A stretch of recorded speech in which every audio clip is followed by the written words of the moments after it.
भारत माता की। दोनों हाथ उठा के शाबाश।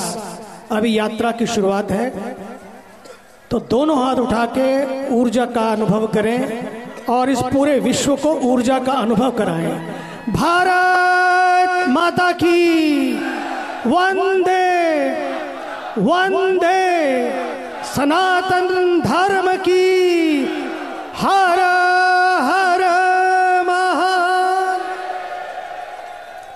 मुझे बड़ी प्रसन्नता है आज भारत के सभी युवा संतों के बीच में और जो अपने आप को युवा समझते हैं उन सब के बीच में बैठकर इस युवा भारत को युवा बनाए रखने के लिए ये सनातन यात्रा है। जितने भी लोग हैं सभी लोग धक्का ना दें एक दूसरे को। अब ये धक्का देने का समय नहीं है भैया।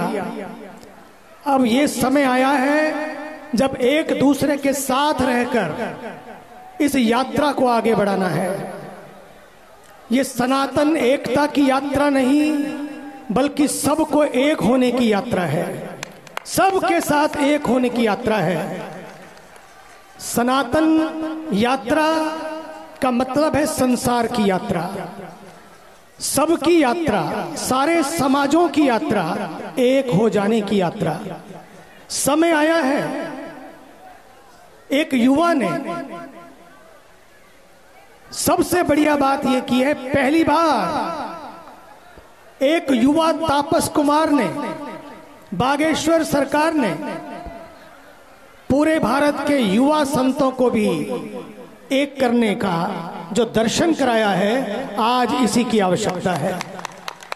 संत मिलते थे, सब मिलते थे, लेकिन कई बार युवा सन्यासी, युवा कथाकार, युवा चिंतन कराने वाले, चिंतन देने वाले कई बार अलग अलग दिशाओं में काम कर रहे थे। लेकिन सनातन एकता यात्रा से अब सब एक दिशा में काम करेंगे कि अब भारत को इस सनातन के उन मंत्रों से जोड़ना है जो सबके लिए हैं। सच तो ये है, सनातन की यात्रा मैं इसलिए कह रहा हूं ये सबकी यात्रा है क्योंकि सनातन धर्म में एक बात बड़ी विशेष है, वो ये है सर्वे भवन्तु सुखिनः की यात्रा है ये।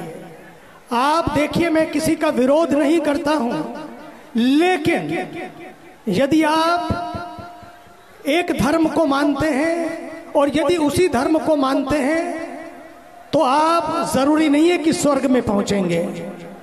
और एक दूसरा धर्म है, उसको भी यदि आप मानते हैं केवल, तभी आप जन्नत में पहुंच सकते हैं। लेकिन सनातन की यात्रा कहती है कि अपने अपने धर्म को मानो, नो प्रॉब्लम, अपने ग्रंथ को मानो, नो प्रॉब्लम, लेकिन सनातन विचार शैली को मानिए। और वो शैली है कि हम सब एक हैं। देव भक्ति अपने अपने ढंग से करो, अपने अपने दिलों में, अपने अपने घरों में, अपने अपने मंदिरों में, अपने अपने ढंग से शास्त्रानुसार करो, लेकिन देशभक्ति सब मिलकर करो। इस समय देशभक्ति की यात्रा की आवश्यकता है। इसलिए मुझे अच्छा लगा यात्रा में रोज हर दिन राष्ट्रगान से शुरुआत होती है और राष्ट्रगान से ही पूर्ण होती है। आज इसी की आवश्यकता है। और मुझे ये भी प्रसन्नता है कि आज अगर आप देखेंगे एक ऐसा तापस कुमार जिसको मैं कहता हूं कभी कभी समय समय पर कोई जन्म नहीं लेता है बल्कि उनको उतारा जाता है। एक बड़ा प्यारा गाना था, कभी कभी मेरे दिल में ख्याल आता है, गाना था ना। तुम्हें जमीन पे उतारा गया है सब के लिए, कभी कभी दिल में ख्याल आता है। आपको नहीं लगता है क्या? जोरदार तालियां बजाइए जिनको आज सनातन समाज को एक करने के लिए, पूरे भारत को एक करने के लिए उतारा गया है।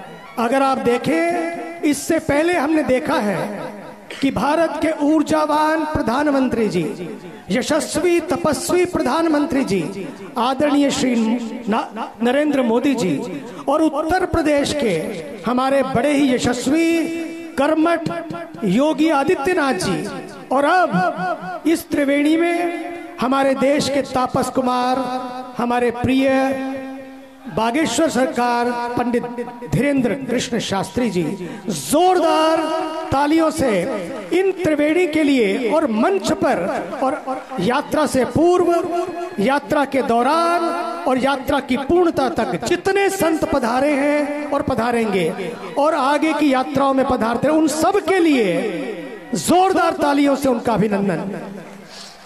सनातन शैली इसलिए विशेष है क्योंकि इसमें जियो और जीने दो की बात होती है।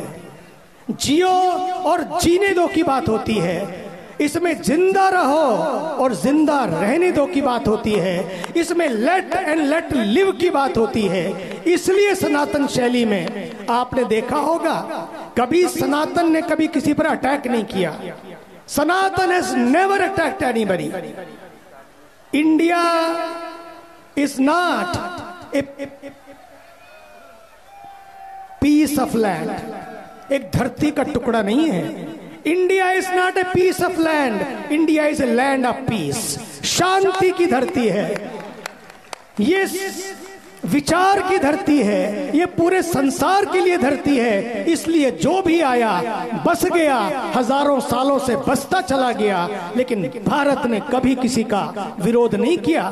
इंडिया की धरती, भारत की धरती, ये संसार के लिए धरती है, ये संघार के लिए धरती नहीं है।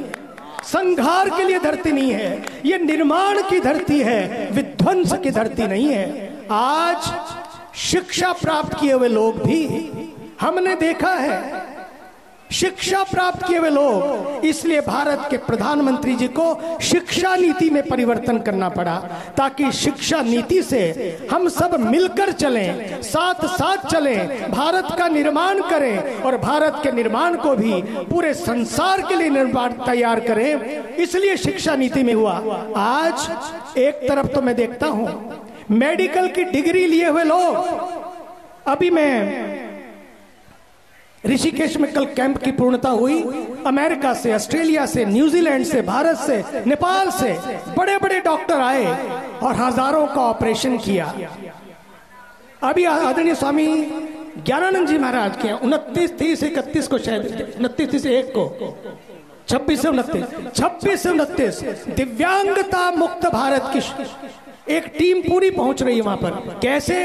आज तो मन से भी अपंग हो गए हैं और तन से भी अपंग होते जा रहे हैं, तन से भी अपंग होते जा रहे हैं। ना स्वास्थ्य का ध्यान है, ना देश के स्वास्थ्य का ध्यान है। इसलिए इन दोनों स्वास्थ्य को, मन की अपंगता दूर हो, तन की अपंगता दूर हो, इसलिए ये सनातन यात्रा है। अगर मन की अपंगता होती है तो डॉक्टर बनने के बाद भी आप ब्लास्ट करते हैं, डॉक्टर बनने के बाद भी ब्लास्ट होते हैं। 8 doctor, can you believe it? मैं ये बात किसी समाज के लिए नहीं कर रहा हूं, पर मैं चेतावनी देना चाहता हूं, यदि भारत का नहीं पूरे विश्व को अगर भारत को संदेश देना है, आज ऐसे डॉक्टरों की जरूरत है, आज ऐसी लैब की जरूरत है, ऐसी प्रयोगशालाओं की जरूरत है। और ये सनातन यात्रा एक ऐसी प्रयोगशाला है जो संघार की बात नहीं करती है, जो सुधार की बात करती है। जो हुआ सो हुआ, जो हुआ सो हुआ, लेकिन आगे तो संभले। जो खोया उसका गम नहीं, लेकिन जो बचा है आज भी किसी से कम नहीं। बहुत दम है उसमें, हमें कम में नहीं जीना है, जिसमें दम है उसके साथ चलना है, उसके साथ जीना है। इसलिए आज मैं पुनः कहना चाहता हूं, ये जो शैली है ये धर्म की शैली है, रिलीजन नहीं है। ये हम भूल करते चले गए। रिलीजन का अर्थ होता है जो बांधता है। ये लैटिन भाषा का शब्द है रेलिगारे। Religare means religion. ये लैटिन भाषा से आया और उससे बना रिलीजन। रिलीजन और धर्म में फर्क है। रिलीजन का अर्थ है जो बांधता है और रिलीजन का दूसरा अर्थ है जो इकट्ठे करता है, लोगों को इकट्ठे करता है या बांधता है। सनातन ने किसी को बांधा नहीं। सनातन तो मुक्ति का मार्ग है, मुक्ति का मार्ग है। और सनातन ने इकट्ठा इसलिए नहीं किया, इकट्ठे हो जाओ और फिर अटैक करो, इकट्ठे हो और अटैक करो, इकट्ठे हो और संहार करो। बल्कि सनातन कहता है तुम्हें एकता के पथ पर चलना है। और ये एकता तन की हो, मन की हो, विचारों की हो, वाणी की हो। ये सारी एकता से जब हम आगे बढ़ते हैं, आज उसी एकता के लिए ये यात्रा है, ताकि जहां सब सोच सकें मेरा लक्ष्य क्या है, मुझे क्या करना है। देव भक्ति अपने अपने ढंग से को, जैसे मैंने कहा है, लेकिन देशभक्ति आज मिलकर करो। इसलिए ये राष्ट्र की यात्रा है। ये राष्ट्र यात्रा में हम सबको साथ लेकर चलना है, सबको साथ होना है। इसलिए मुझे बड़ा अच्छा लगता है जात पात की करो विदाई। बहुत अच्छी बात है। हरि को भजे सो हरि का होई। यहाँ तो किसी को कभी भी ये नहीं सोचा गया कि कोई छोटा है या बड़ा है। सबको समानता की बात की गई। संविधान हो तो और सनातन हो तो, दोनों में सनातन बचेगा तो संविधान बचेगा, सनातन बचेगा तो समानता बचेगी, सनातन बचेगा तो मानवता बचेगी, सनातन बचेगा तो शांति बचेगी और विश्व शांति बचेगी। जहां जहां ऐसा नहीं है, आप देख रहे हैं वहां क्या हो रहा है। इसलिए सनातन है तो भारत है और भारत है तो सनातन है। और सनातन वही है जो सबको साथ लेकर चले। ये सबको साथ लेकर चलने की यात्रा है। ये सनातन एकता की यात्रा है और ये एक हो जाने की यात्रा है। आइए मिलकर उद्घोष करें, हम एक हैं। भारत माता की वंदे वंदे। समय की मर्यादा है, यात्रा को प्रारंभ करना है। और अब मैं मेरे प्रिय, अभिन्न और आदरणीय बागेश्वर सरकार से कहना चाहूंगा, सच में अंतिम बात, एक व्यक्ति बिना थके, बिना रुके, शरीर भी स्वस्थ नहीं था, लेकिन ये देश स्वस्थ बना रहे, उसके लिए भी परवाह न करते हुए, बुखार आया लेकिन ये देश बुखार में सोता ना रहे। ये भी एक ज्वर है देश को चढ़ा हुआ, उस पे सोता ना रहे। तो ये केवल सनातन एकता की यात्रा नहीं, बल्कि सनातन को जीवंत रखने की यात्रा है। इसलिए आइए सनातनियों का अर्थ इतना ही है, सारा राष्ट्र साथ साथ चले, अपने अपने ग्रंथ का पालन करें, अपने अपने पंथ का पालन करें। लेकिन बात जब राष्ट्र की आए तो भारत माता की जय और वंदे मातरम के साथ आगे बढ़े।